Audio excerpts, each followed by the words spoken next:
The setting for the Pajama Game is one of the things that makes it so unique and so thrilling and a lot of fun. The other thing that heightens that is, of course, Doris Day, who I'm madly in love with.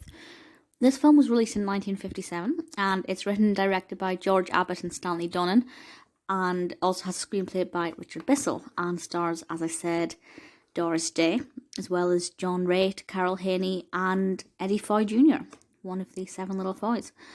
And I'll read the description from IMDb, which sums it up quite nicely. An Iowa pajama factory worker falls in love with an affable superintendent who had been hired by the factory's boss to help oppose the workers' demands for a pay rise. It sounds very industrial. It sounds like it'll be very depressive. But don't think of something like Maid in Dagenham. Absolutely not like that at all. It's actually quite light-hearted. I don't think it takes away the seriousness of the fact that obviously these manual workers are demanding a pay rise and wanting more money for the hard work that they do put in.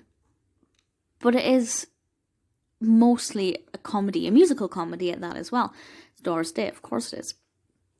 And I think the fact that it's set in the factory just makes it something a little bit different. We have a great mix of characters and personalities.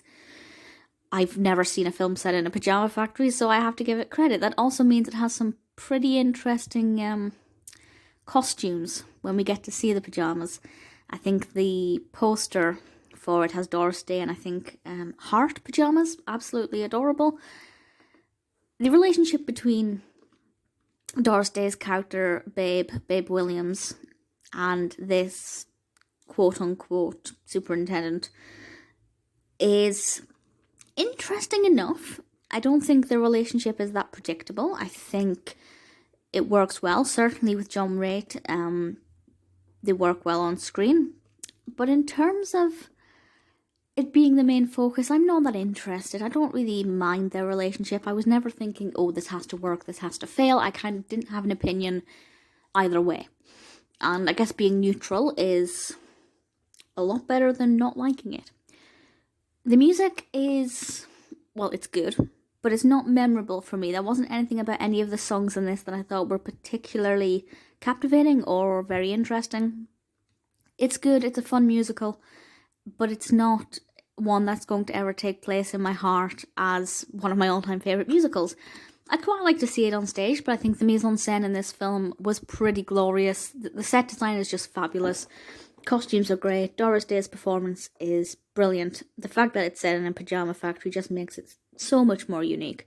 If it had been set anywhere else, or even just in a factory that makes boxes, something just a little less interesting, it probably wouldn't have been as good. But I did really enjoy it. I think it's a decent film, great characters, good narrative development. Really, there is nothing wrong with it. Not the best film ever, but I definitely recommend it.